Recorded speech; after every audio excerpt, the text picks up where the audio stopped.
race number 2. The Lincoln Co gets the start, but have a look at Aaron Cameron lighting the wick of the Eve Valvoline Peugeot. The Lincoln Co covers off Girolami, but has forgotten that the Peugeot is on the outside here, and he's staying with the Lincoln Co. They're still side by side. Girolami trying to force the issue. He's on the grass, recovers it. Bjork bowls it wide. Cameron will move to the lead. Cameron, not content with second place, retakes that position. That is Mikel Kona on the grass. Oh, the log stops. Is there damage on the BRC car? Yes, there is. Another sensational start here in the Kumo TCR World Cup. More happening. That's Ben Barguana in the mix of that incident down there. Start of the race. Oh, advantage, Jordan Cox. Down at turn 2, Schaeffler Peugeot. One of the Lincoln Co's has gone off as well. That's a gutsy move on cold tyres. He's battling our own Tony D'Alberto. We go back one of the dramas. Oh, no, mate.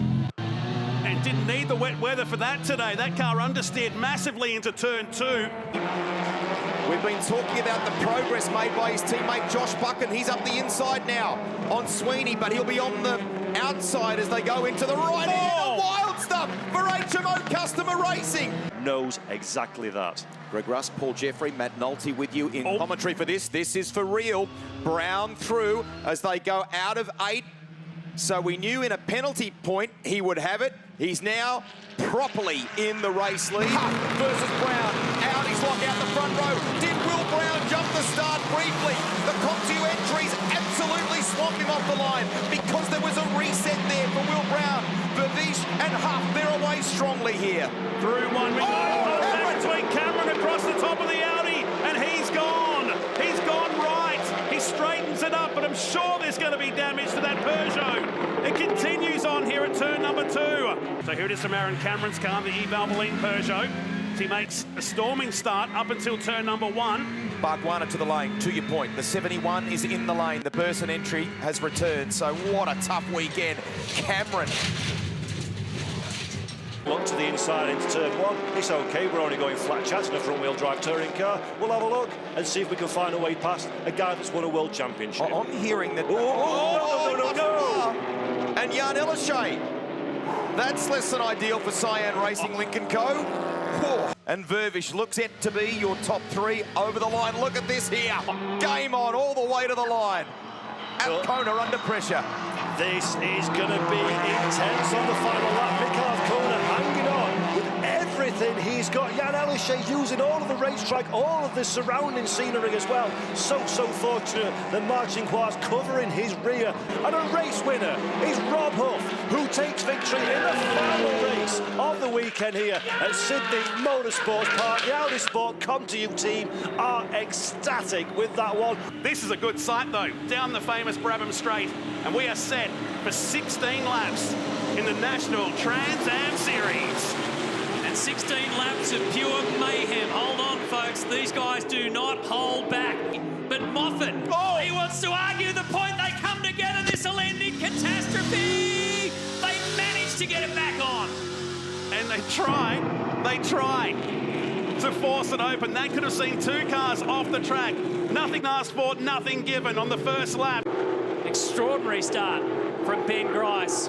That must have been quite weird, as now Gillis gets turned around. Dalton was behind him. Tom Heyman, Tim Brook in his corner, and now Elliot Barber gets spun around. Now we'll probably catch the end of this, and just got on the gas a little early. What did I say about who's your tyres will be crying for mercy? There might be some sad ones there. They'll be hot at least. Difference. What's one of the key differences here, and it is local knowledge. Yeah. Will Brown can drive against the very best in the world. There's no question about it now. Heyman has gone off. But this will be Nash Morris's Saturday so far here at Sydney Motorsport Park. Ben Grice, they rolled the dice and he went with them, and he'll get a top 3 finish. But plenty of points for James Moffat and another race victory for Nash Morris. Purely for our benefit, that one. Well, that's an A+. That's an A+ to the class of race number 4 as Moffat goes in on the inside at turn 2 and gets the lead.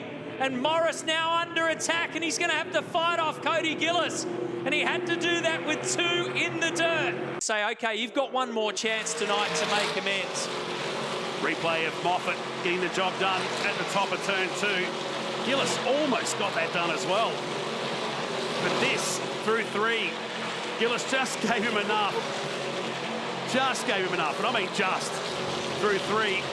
So this is how he set him up. Moffat really busy behind the wheel. There's a slight mistake there for the 67. He was right out on the curbs. Moffat saw his invite and went for it. He needed to make sure that whatever happened in this final race, that he stays as close as he can to our leader in James Moffat, Tom Heyman. Doing a dive bomb again. Somebody else has been screeching the Hoosiers out in the back there. Make that Mark Crutcher. The old school car jacks. There's a point there where you could push the jack underneath, and that's where it went wrong. So was it the flat spot that caused this? Look the way it's just stopping. Or was there, yeah, there's more damage to that.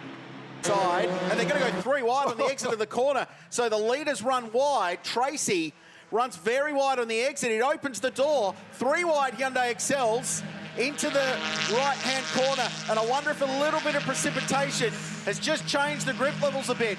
So Launch is getting into this as well.